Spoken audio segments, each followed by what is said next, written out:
Olá a todos e bem-vindos a mais um mergulho profundo no nosso explainer de hoje. Vamos direto ao ponto porque hoje nós vamos analisar um texto que funciona como um verdadeiro mapa espiritual. O material-fonte que estamos explorando aborda uma daquelas questões intensamente humanas pelas quais, convenhamos, todo mundo acaba passando: o esgotamento emocional e aquele cansaço extremo. O documento original se chama Vencendo o Desânimo pela Fé, e nos próximos minutos nós vamos destrinchar como esse texto constrói, passo a passo, um caminho para superar a exaustão através da fé cristã. Sabe aquela hora em que a motivação simplesmente evapora e a gente nem sabe direito o porquê? Pois é. Antes de pular para as soluções, o autor estabelece esse ponto de partida crucial.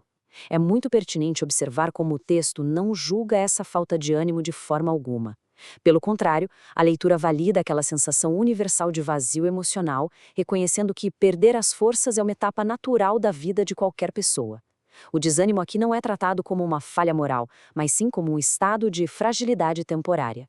Que, para mostrar que isso é perfeitamente normal, o documento original lista de cara os sintomas dessa nossa luta diária. A força que acaba, a motivação que some, o coração pesado diante das lutas e decepções. É quase como olhar no espelho, né? Ao destacar esses 4 pontos de uma maneira tão direta, a intenção primária do autor é construir uma empatia imediata. É uma estratégia muito inteligente para normalizar a exaustão. Reconhecer esses sintomas abertamente é o primeiro passo absoluto antes de tentar aplicar qualquer solução espiritual. Parte 1. A escolha de confiar. O ponto de virada do desespero para a fé. Aqui o texto nos leva a uma transição super elegante. Ele sai do mero reconhecimento do cansaço e faz um convite para uma escolha consciente. É onde a emoção humana pesada bate de frente com a ação espiritual. E para ilustrar isso, a fonte traz um exemplo histórico fortíssimo: o rei Davi.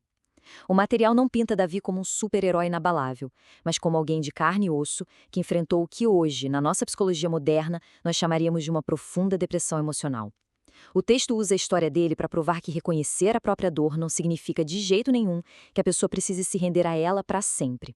O que é realmente interessante neste slide é anotar a mudança súbita que acontece nas exatas palavras de Davi dentro de um único versículo.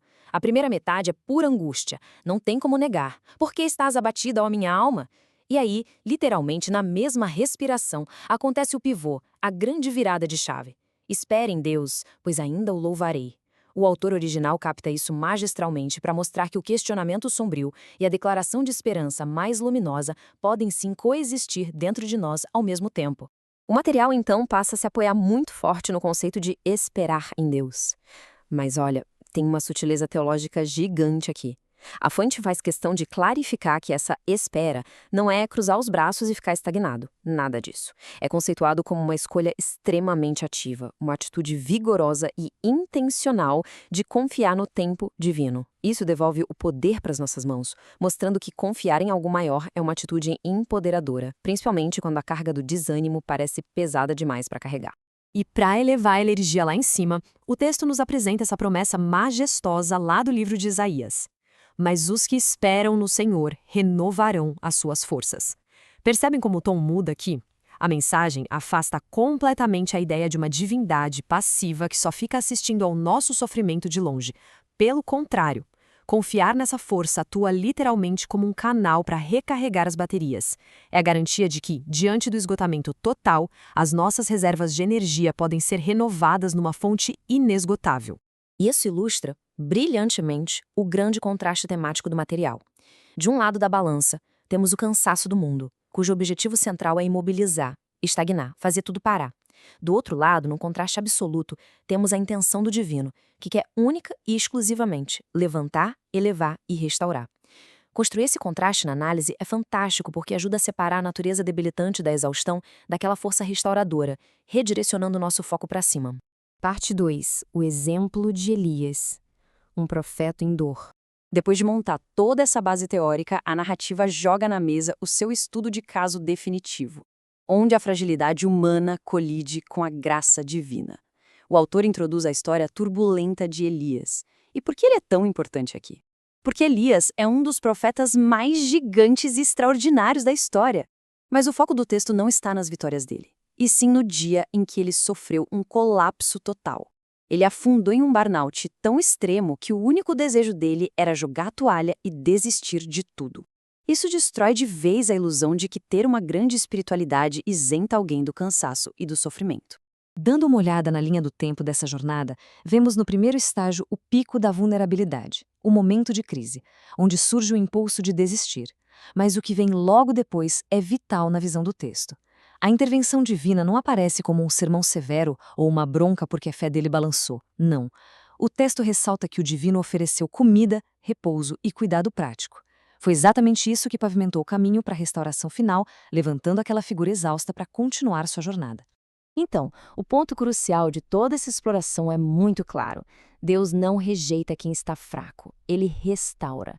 O texto original faz uma de suas afirmações mais radicais aqui, derrubando a ideia de que só a força inabalável tem valor. Na verdade, ele defende que chegar ao limite das nossas forças humanas é muitas vezes o maior convite para o acolhimento espiritual e não para o julgamento. Parte 3. O tempo da vitória. Resistência e perspectiva. Sabendo que a restauração é possível, o documento expande a visão para falar de resiliência a longo prazo e traz um ensinamento super pragmático lá dos Gálatas. Não nos cansemos de fazer o bem, porque a seu tempo ceifaremos. É um lembrete constante para não abandonar os esforços positivos, mesmo quando é difícil. Mas tem um consolo lógico muito forte embutido aí. Essa citação garante um resultado futuro. Ela promete que o esforço contínuo não é em vão, ele vai inevitavelmente virar uma grande colheita de vitórias no tempo certo. Quando estamos no meio do furacão, o que parece demora é só um peso que traz amargura. Mas olha só a técnica de ressignificação genial que o documento usa aqui. Ele argumenta que essa sensação de atraso é pura ilusão. A dita demora é, na verdade, a construção do alicerce. Aquilo que está gerando frustração hoje está ativamente se transformando na história de superação que vai ser contada amanhã como um testemunho gigante. Isso dá um sentido imediato para a dor de agora. O que nos traz a nossa sessão final, oração e recomeço, estruturando a oração final. Certo, vamos mergulhar nisso aqui, porque neste ponto final o texto deixa a teoria de lado e aterrissa na prática mais direta possível. O autor propõe uma oração e, se a gente desconstruir isso, percebe um método prático e acionável em 3 passos. Primeiro, reconhecer a própria fraqueza com total franqueza, tira um peso enorme das costas. Segundo, pedir ativamente por essa renovação de energia. E o terceiro passo, que amarra tudo, escolher confiar, consolidando aquela postura de resiliência que vimos lá atrás. É literalmente um guia de sobrevivência em 3 passos. E ao concluir, o texto irradia uma mensagem tão compassiva e pé no chão. Ele afirma que seguir em frente não exige que ninguém dê um salto gigantesco de uma vez só. Ele defende a beleza de dar apenas um pequeno passo de cada vez. Esse encorajamento final tira toda a pressão das costas de quem já está exausto, lembrando que a força da fé só precisa dar a estabilidade necessária para aquele pequeno, mas essencial, passo do recomeço. Analisando toda a estrutura incrível dessa fonte, nós somos levados ao cerne da grande provocação do autor. E eu deixo essa questão profunda aqui na mesa para todos nós. Quando aquelas fases de esgotamento total baterem à porta, porque a própria história prova que elas chegam para todo mundo, será que vamos conseguir usar a fragilidade acolhida pela fé não como o fim da linha, mas como o exato ponto de um novo recomeço? Pensem nisso. Agradeço demais por acompanharem mais esta análise detalhada do nosso Explainer. Até a próxima!